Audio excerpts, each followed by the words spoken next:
Fala pessoal, olha o Lucas aqui de novo do Peixe Beta Investimentos. No vídeo de hoje eu vou falar de um cuidado que o investidor deve ter em relação aos fundos de investimento imobiliário do tipo tijolo.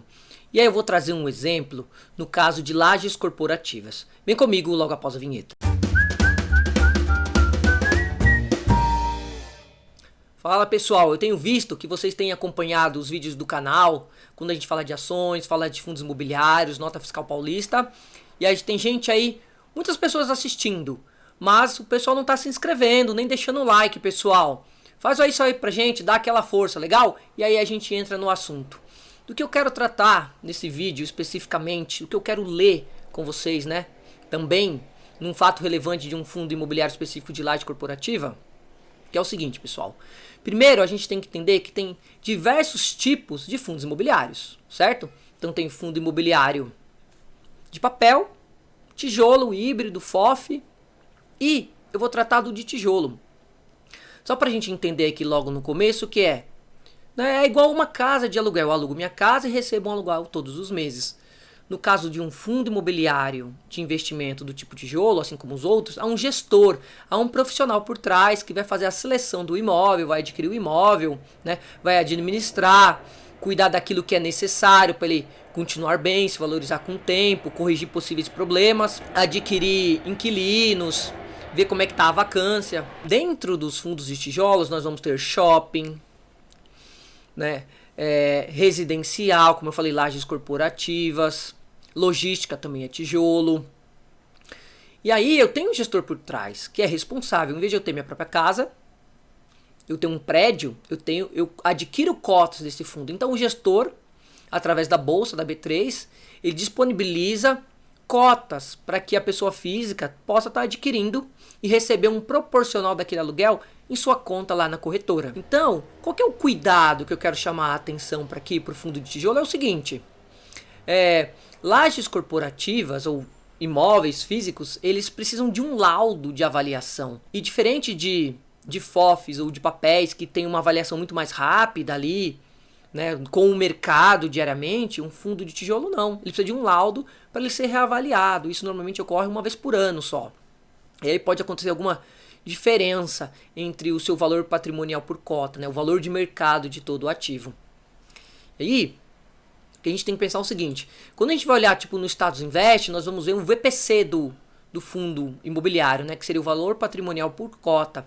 Aquele é o valor justo, que ele é relacionado ao PVP, que é o preço sobre o valor patrimonial. Se esse PVP está em 1, ele corresponde ao valor do VPC, né, do valor patrimonial por cota. Eles são equivalentes, assim, nesse sentido. O que eu quero dizer, pessoal, é que o VPC, o valor patrimonial por cota, corresponde ao valor justo de mercado, que é equivalente ao PVP de 1. Então significa o quê? Que o PVP de 1 corresponde ao valor justo ao valor de mercado. Se o PVP estiver abaixo de 1, significa que o valor de aquisição está mais barato que o valor de mercado. Se o PVP estiver acima de 1, significa que ele está mais caro que o valor de mercado. Então, toda vez que eu adquiro um fundo abaixo de 1, 0,9, 0,8, 0,6, depende do momento e depende do tipo de fundo, ele vai estar, neste caso, mais barato que o valor de mercado do ativo. Então, o que pode acontecer no fundo de tijolo é que após essa reavaliação, né, ele precisa de um laudo.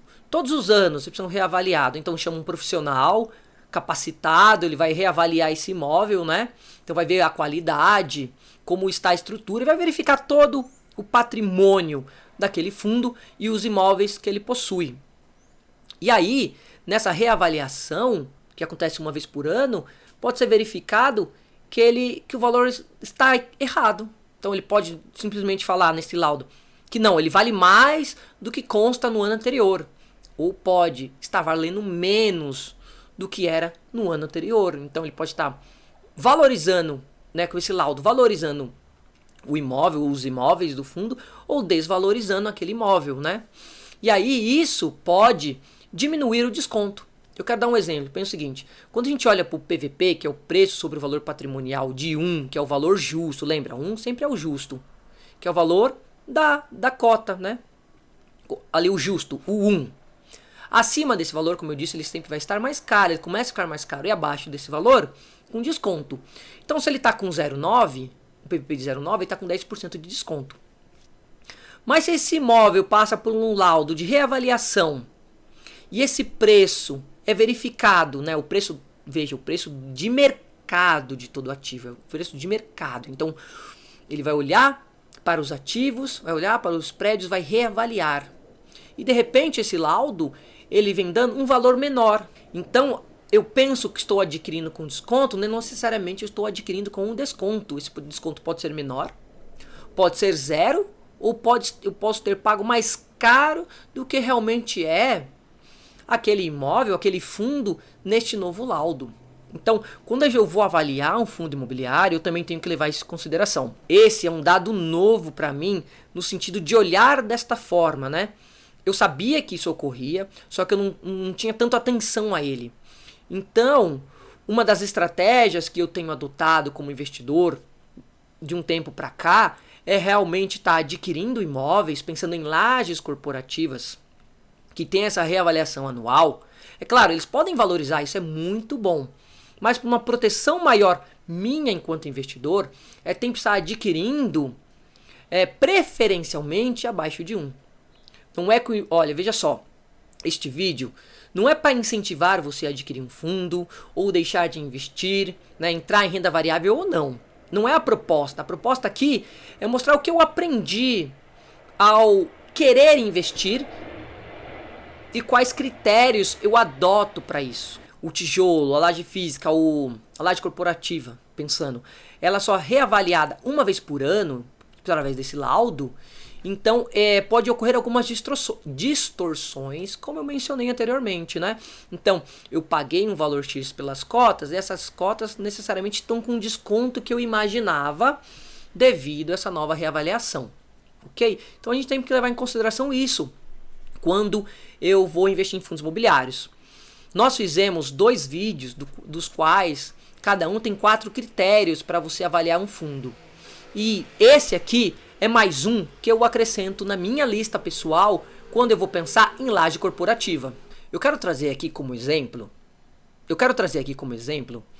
o fundo imobiliário Rio Negro, o RNGO11. Ele comunicou em um fato relevante uma redução. Eu vou ler para vocês, eu vou colocar aí na tela, que a Rio Bravo informa, né? Então, ela comunicou que o valor do patrimônio líquido 271 milhões passou para 234 milhões de reais. Então houve aí uma redução, representa uma variação negativa de mais de 13%. Então o valor de mercado do fundo houve uma redução. Então foi feita uma reavaliação através de um laudo e o patrimônio líquido daquele fundo foi reduzido. Então isso afeta o valor patrimonial por cota do fundo. Então aquele valor lá, ele vai ser diferente, ele vai ser modificado. Isso é o que eu quero trazer para chamar a nossa atenção e um cuidado que o investidor deve levar em consideração. E eu levo quando eu vou investir agora em fundos imobiliários, né? Então é uma informação importante. Então o investidor tem que tomar esse cuidado, porque pode ocorrer uma desvalorização. Então por isso, como eu já disse, uma estratégia que eu trago então para mim é adquirir fundos de laje corporativa, preferencialmente com valores menores que 1. Então, quando eu compro sempre um fundo com desconto, eu tenho uma proteção maior quando ocorre uma desvalorização. Eu não estou dizendo aqui que esse fundo é um fundo ruim, não é a proposta desse vídeo. Dizer se você deve comprar ou não comprar, se esse fundo é ruim ou se esse fundo é bom, mas que foi um fato relevante que eles trouxe e serve como exemplo para um critério que o investidor deve ter na hora de pensar em adquirir um fundo de tijolo. Legal, pessoal? Espero que você tenha gostado do vídeo. Curte, compartilha, se inscreve no canal e até os próximos. Falou!